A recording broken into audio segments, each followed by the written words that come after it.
So, our final session for the conference, I'm delighted to introduce Melissa Terras, who's the Professor of Digital Cultural Heritage at the University of Edinburgh's Design Informatics in Edinburgh College of Art. She joined the College of Arts, Humanities and Social Sciences in October 2017, leading digital aspects of research within CAS at Edinburgh as founding director of the Centre for Data, Culture and Society, previously Digital Information Officer, as well as building capacity in the new Edinburgh Futures Institute as the EFI Research Director. Her research focuses on the digitisation of cultural heritage, including its technologies, procedures and impact, and how that intersects with internet technologies. She's a Turing Institute Fellow 2018 to 2023 and serves on the board of directors of Transcribus, the machine learning infrastructure for handwritten text recognition. So please could you welcome Melissa.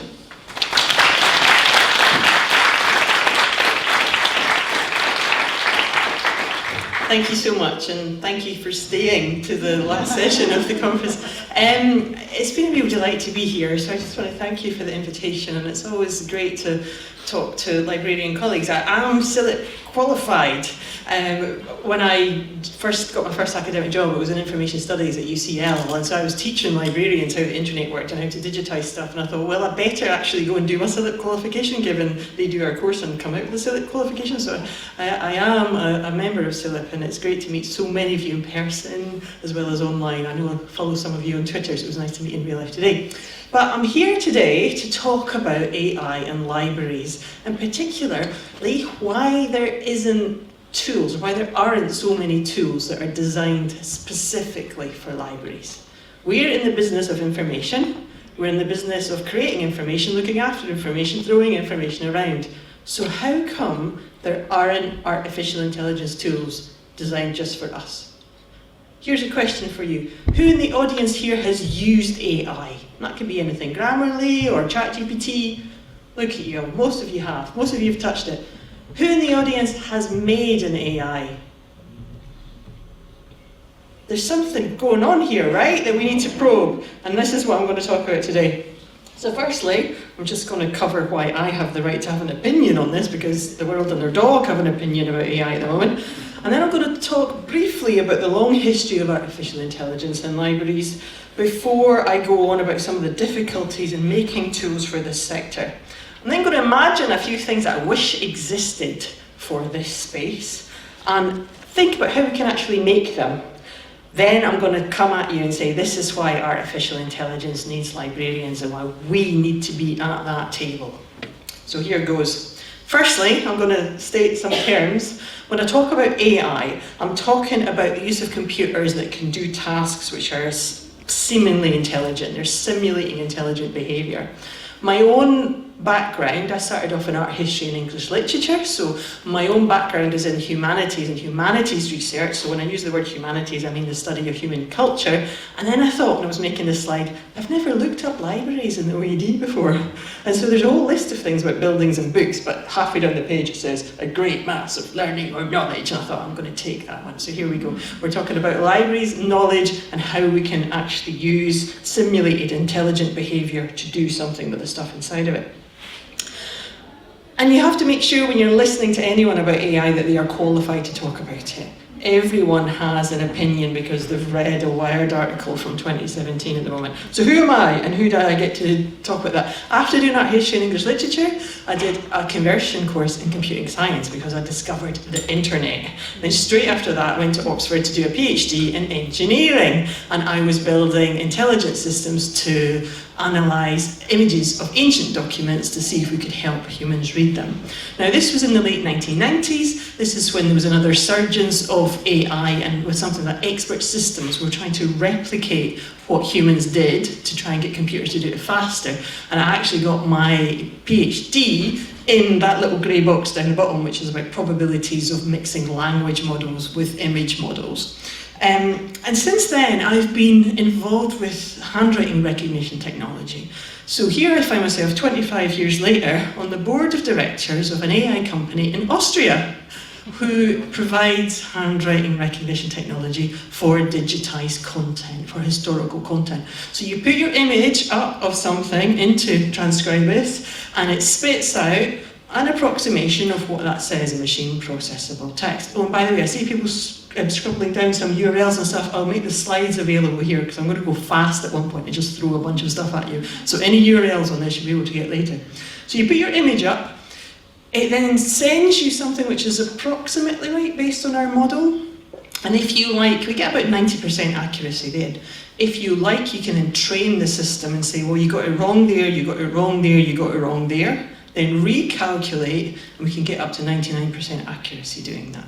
So that's called machine learning, where we're helping train the computer where it's got it wrong and it learns. And every single time someone puts up an image and trains it, the whole model gets better. So the next time someone else puts an image up, it is improved. How did we build that? Well, I was part of a project at UCL called Transcribe Bentham, which was a very early crowdsourcing project from the philosopher, or of the philosopher, Jeremy Bentham's handwritten archives. We digitised them, we asked for volunteers to transcribe them. It was quite famous at the time because it was one of the biggest crowdsourcing projects out there, and it won a lot of prizes, but this was back in 2010, the world was a different place. What we didn't realise when we were doing that, if we've got high quality images of Bentham's manuscripts and really carefully made transcripts that are high quality and double and triple checked, that's the ideal training set to train the first model that you can start putting other hands in and seeing if it can build up. So it was because of labour by volunteers that we could train up the first iteration of transcribers, and 10 years later, after much training, we had the working model. Now with transcribers we have 135 members who pay. It's a cooperative rather than a for-profit model. So 135 members who all pay at least £1,000 a year. These are the major libraries and archives and museums across Europe and beyond who pay to be part of this infrastructure. And we have members in over 30 countries now. So we try and run it not as a kind of land grab where we're trying to take all this money and run away with it, but we keep the infrastructure alive. And as of the 2nd of June, so as of last week when I wrote these slides, we have 130,000 active users. There's about 100,000 images go up a day, so we've had 47 million images go through, and we now employ 25 people full-time. How did we get there? Well, we had 10 years of European funding before that. So it cost us £10 million to build something which worked, and then we spun it out into this not-for-profit company. And we're trying to keep, so at the end of the digitisation pipeline, when you've got your digital images of your handwritten stuff, you can then use this for quite low cost and then get your handwritten text so you can drop it into your content management systems. I've done some other things with AI too. So over in 2020, when the Edinburgh festivals were cancelled, we put on something called ImprovBot, which was like a computer-generated Edinburgh festival that held the space that the festivals would have been on. And we put in all the previously digitised programmes and made a bot generate new programmes. And at the time, it was like, oh my goodness, I can't believe they've done that. But if we look at the text that we got there, this was only 3 years ago. It's funny because it's weird, but compared to where we are with ChatGPT just 3 years later, like there's been a huge step change in where we are. So it's important to know that this stuff is evolving all the time and it's getting better all the time. But when I talk about my own artificial intelligence experience, I just want to stress that I've been working as part of big teams most of the time. I'm not doing all this stuff or any of the projects I talk about myself. I am the digital humanist in the midst, trying to communicate with the pure comp sci people and the humanities persons. And this does take interdisciplinary teams to be able to navigate all this. I don't think any one person can do this stuff anymore. We need to be working in teams to do it. Okay, so the history of AI and the humanities and libraries. The important thing to know is that there's a long history, right from the start of the invention of AI, as to librarians and humanities scholars being right there at the table. We see here Kathleen Booth in 1964, one of the preeminent people in machine translation, who had a humanities, linguistics and librarian background, who was programming the machines. There's never been a moment where librarians and humanities people haven't been involved with AI. In fact, by 1986, there was enough papers published about it that someone did a systematic review of all the use of AI in libraries. By 1986, they found the first paper was Artificial Intelligence and Information Retrieval Systems in 1976. So there's been a huge use of AI in libraries for the last 50 years. And in this 1986 paper, they have this graph which kind of says, here's what they're talking about when they talk about AI. They talk about the technical services, so cataloging, acquisitions, indexing, metadata, general, which is kind of what you do with projects about AI, and then the public service stuff about searching, how you improve the search function. Now, I was at a panel today, earlier, people sitting there, this is exactly what they said, like 40 years later, like we need to do with AI. So when we think about AI in libraries, that hasn't really changed for a long time. And there've been, as well as the expert system stuff that we were doing, there's been a couple of famous projects along the way. This is one I didn't have anything to do with, but my colleagues at the Bodleian did, so the Bodleian Ballad search. So this is looking at chapbooks, which are individual bits of paper published in the 16th, 17th century. We often don't know where like news and funny stories and funny poems, they often don't know who wrote them or where they were made, but they repeat the use of woodcut blocks throughout them. So if you can identify which ones have got the same woodcut reused, you can see that they must have been made in the same print shop and start to sort them out. So they trained an AI in the late 1990s to do that. It's still online and still working. And that's an example of the type of thing you can have AI do, which is very useful within our sector, which humans really would take too much time to be able to do. But the issue there then is if there's been such a long history, why didn't these projects scale? And why haven't they rolled out across the whole sector? Well, a lot of them were very domain specific, they were very niche. A lot of them needed a lot of training. A lot of them had small project funding, so you get 2 or 3 years to build something and then you don't get any sustainability funding, so you write it up, you publish your paper and away you go. There's also the market changes about where you get money, where you get support, or where interest is. And by the early 2000s, we were back into what they call an AI winter, where people had a go in the 1990s with AI and gone, it's not quite working yet, we'll just leave it be for a wee while. Nowadays though, 20 years later, we're back in an AI spring. There's AI everywhere. It's in our search environments, it's in our shopping environments, it's in our writing environments with ChatGPT and Microsoft Word. It's in our artistic environments with what we can do with images. But where is it being designed for the stuff that we want to do with our collections, or to help people like me who might want to write a book about someone based on a collection of stuff? Where is that AI? We can do stuff like put in a prompt that says, show me some information professionals in the style of Van Gogh looking at computers, and it'll make us images like this. And by the way, from here on in, any of the images that I'm putting in are the ones that I put the contents of the slide in and generated an image for it. We can use ChatGPT, we can get it to do things like write really bad poetry. And yes, it can do that very easily, but is that necessarily helping us? If you want to follow it, there's a website called There's an AI for that, which does follow all these different tools that are coming out week by week at the moment, and you can actually see these tools that people are inventing. But where are we in this? And when we're looking for AI tools built just for libraries, there really isn't much here. And this is where I turn to speculative design, because it's okay to go, yeah, there isn't much here, but what do you want to be there? And speculative design is a method which is used in the design school I now find myself in at Edinburgh, where they're always just imagining the future. And if you can imagine the future you want, you can then build backwards as to how do you build a way to get there. So they imagine what they would like and why they would like it, and then they go, well, here are the tracks. So I'm going to do that now for 3 different examples of what I really want right now for AI, libraries and humanities research. And the first one shouldn't come as any surprise to anyone. It is OCR correction. So we've all been, the sector, have been digitising like Billy O for 30, 40 years now.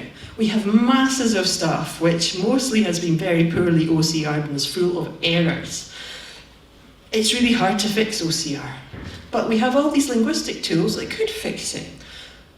The OCR tools that we have just now are generic, and they only run over big language models, so they can't actually do anything specific. What I want is a clippy that will look over my text and say, you seem to be using Scots from Dundee in 1880. Can I fix that for you? And I will go, yes please, and use the Scots from Dundee in 1880 filter.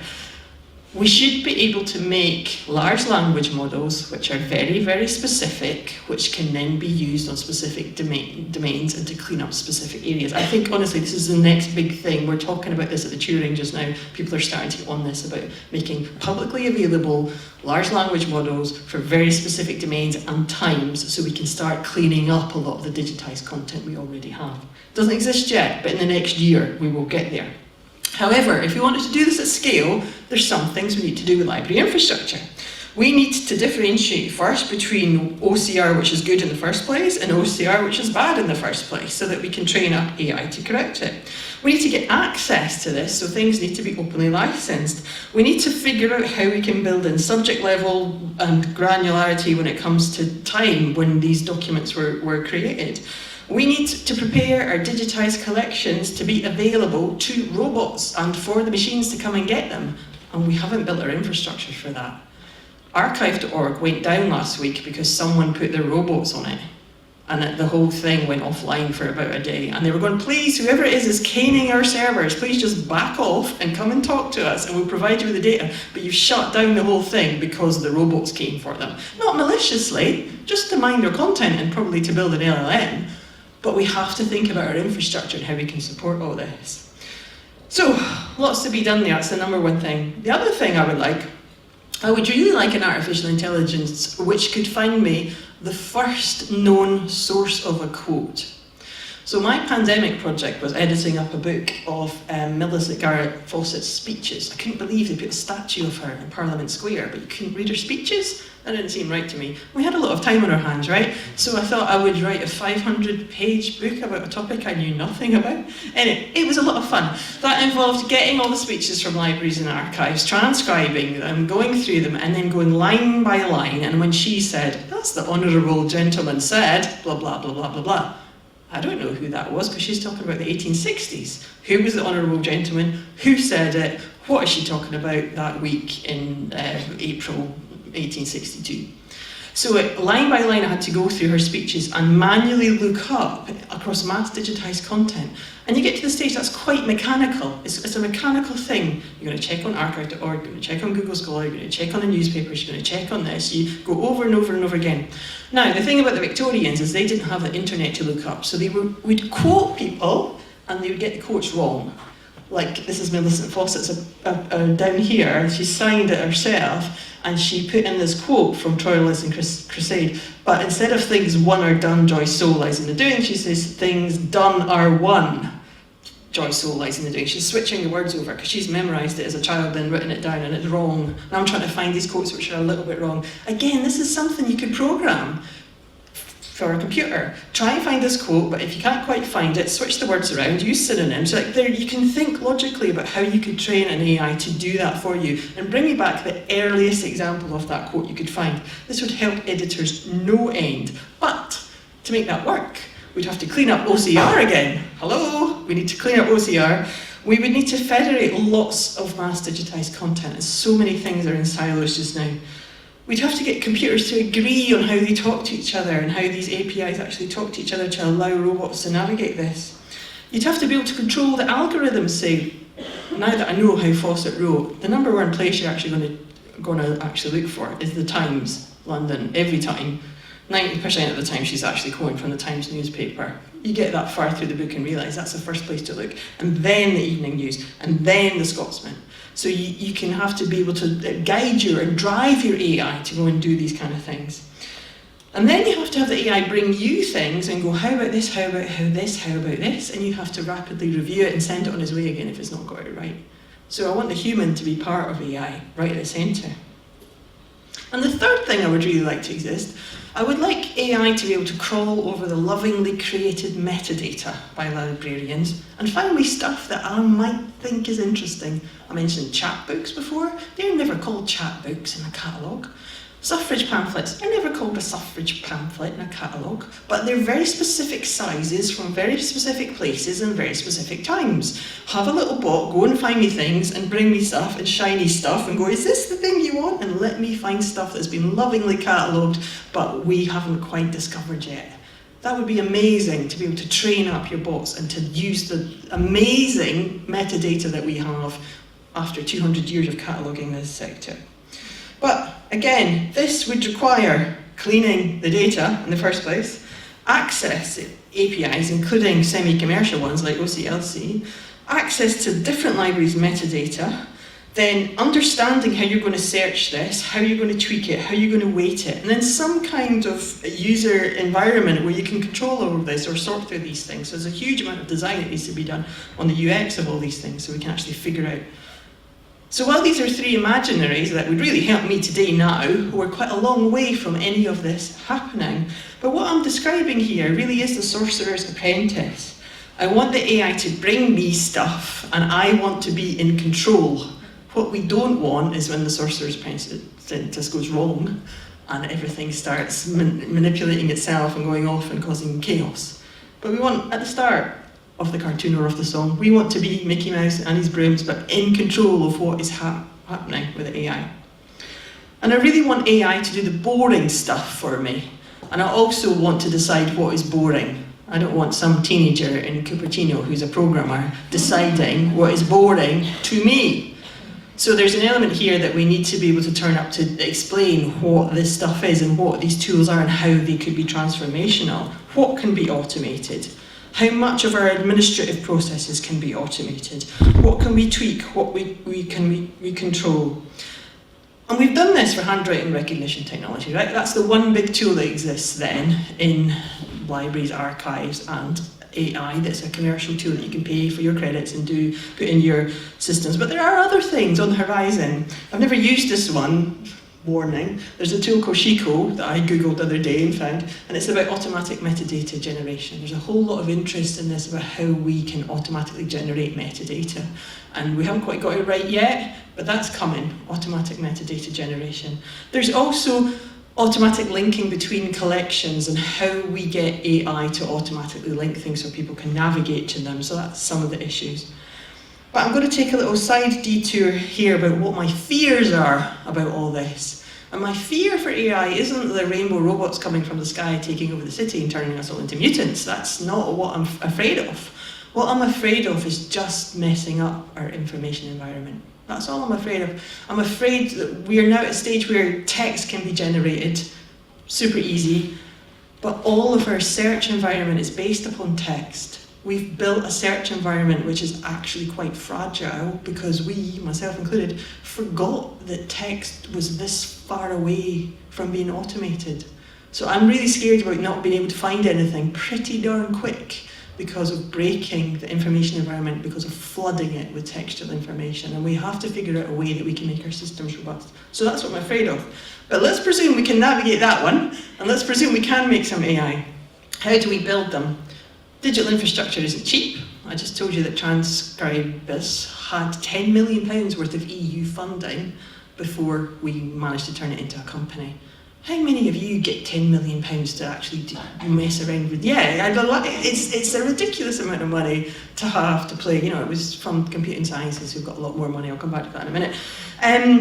But there's so much more that we need to do. We need to digitise more content if this is going to work. We need to be having joined up thinking about mass digitisation.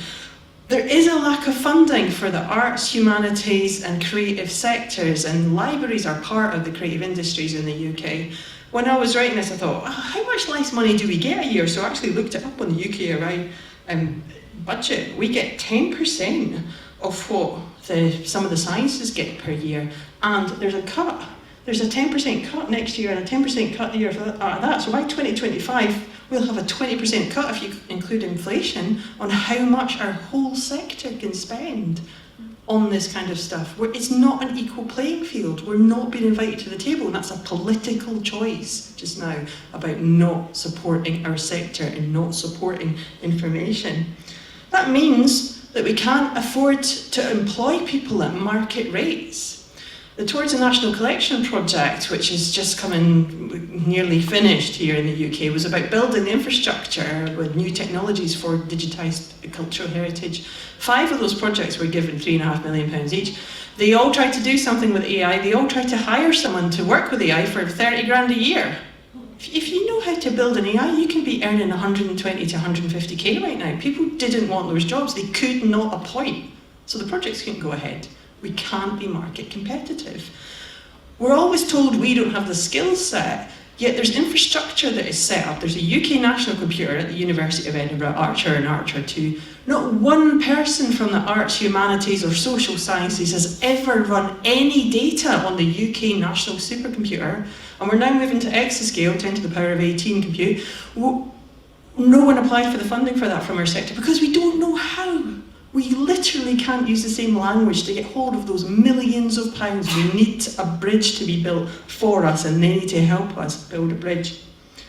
We also need to think about the extractive capitalist models that they expect us to build on these tools. If you're using ChatGPT, be aware that anything you're putting into that, they're using and they're mining, right? It's not private in any way. There's a business model behind that.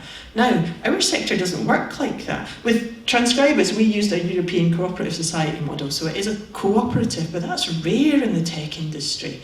And we need to think more about how we can look after infrastructure for the common good, rather than just be trying to do something for 2 years and then making a profit and selling out and selling it to Google, because that's where we are with most tech products.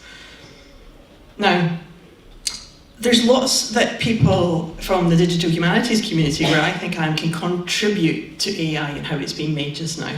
There's lots of stuff we understand that a lot of tech folk don't about ethics and data ethics. There's a lot we understand about biases. There's a lot we understand about power. There's a lot we understand about how history wasn't always nice, and the digitized resources that you're making your large language models on are not kind, polite, nice things. They're about war and destruction and colonialism, and we are baking them into our AI systems. And this is 101 for someone doing a history degree or an English literature degree. We need more people turning up to the AI sector and explaining this and making the tools better. And there's a whole bunch of other stuff about transparency and the legal frameworks that we can contribute to. So we need ambition to turn up to this space and actually partake in it. I'm talking to librarians today, so what can you contribute? I've listed stuff here on this slide which is bread and butter to you. How best to create, structure and store information, how to help people find it, how to help people reuse information. Now, all of this, digital preservation, ethical information practices, when I'm sitting in these big industry meetings with very high-powered tech folks, they know nothing about this area, nothing. You have skills which are so relevant and so needed in the world right now, and so needed to be part of this conversation. Don't think for a minute that you don't have any skills that can contribute, because you absolutely do, and we need to be getting in about it. I hear over and over and over again that this is our fault that we're not in and about it, because we need to learn more, we need to upskill. And we get that in the digital humanities too. It's the humanities people's fault that they're not doing advanced compute. There's no way we can all learn those skills. We need to start working in bigger teams. We need to get in the door and work with tech providers and allow programmers to do what they're good at, so that we can bring what we know to the table too. And we need to lobby for the importance of that worldview that we librarians kind of invented information, right? We need to be at the table in this place in the information environment. And that means we need to go where the tech folk are. That's my advice to you. How can you do that? Well, I wouldn't like to give a talk like this without giving a couple of bits of practical advice. Who here has read the Logan report? So, a couple of years ago, the Scottish Government, it was like, how do we sort data and digital in Scotland? And they paid Mark Logan, who invented Skyscanner, one of the unicorns that came out of Edinburgh, what do you want to do to transform digital in Scotland? And he wrote this massive report, and it's got lots of great things in it about training and support and innovation hubs, but also things like, it should be cheaper to get between Edinburgh and Glasgow and Dundee. Like, why are we making this tickets so expensive?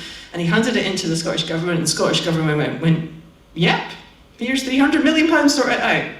So there's a 10-year programme to try and get Scotland to be a tech nation, and they gave the contract to someone called Codebase, which is in Edinburgh, but they're setting up innovation hubs in every single city in Scotland. And every single one of those has information times and information events and get together with people and actually help people who've got an idea with digital, and they sit down and help them work out how they're going to take it forward. So my advice to you is go and sign up. to the Tech Scaler mailing list, find out where's local to you and start hanging out, if you can, with the tech folk. Invite them into your libraries, invite them into the spaces, let them know that you can help and that join the communities. We heard a lot over the last couple of days about libraries being a place of community. We need to build these bridges to the tech sector too. And the Tech Scaler in Scotland, this is an amazing thing for Scotland, and we deserve to be there too. The other thing, and you've just missed it I'm afraid, is the annual Creative Tech Scotland gathering. So at the University of Edinburgh, Edinburgh Futures Institute, we're hosting an annual conference which is everyone who's working in creative technology, which, given that libraries are part of the creative sector in Scotland, you're very welcome to come and get blown away by people with headsets and animation folk. And we had keynotes from people here in Dundee about the games that they're building, and artists and dancers, and hearing what's really happening in our local communities about really innovative tech. So please do sign up to that mailing list and keep abreast. There are things happening in Scotland which are not happening anywhere else in the world. That's the 2 bits of advice. Sign up for these things. But I'm just going to finish by rattling through a few projects which I'm going to say, if you want to look at good AI in this space, there are people working on it. Living with Machines at the British Library is just coming to the end of its 5-year funding. They're doing really innovative work with maps and extracting data and being able to use AI to match up different things. At the University of Edinburgh, they've made Gaelic large language models, and they're now able to both put that through Transcribus, but also look at video and do video or speech to text, which means they're working with the Scottish Archives and the Film Archive to make sure that they can make metadata from the videos of the news from the 1970s in Gaelic. This is the kind of stuff that a commercial entity wouldn't touch because it won't make any money, but it's where a university research group can really come into its own. In Cambridge, they're looking at watermarks in paper to help understand how best to catalogue and match and look at the history of the production of different papers. Over in Ireland, they're looking at the Reformation and using AI to do various things about people, places, time, and looking at mass digitised content to sort out the history of the Reformation. There's also a lot of work, a lot of interest about colonial archives. So Lancaster are looking at digging into early colonial Mexico and also unlocking the colonial archive, because AI, remember, is pretty colonial because it's based on lots of material that was published by the victors. So that means we have to bake into our models thinking about how we look at this other types of history within AI.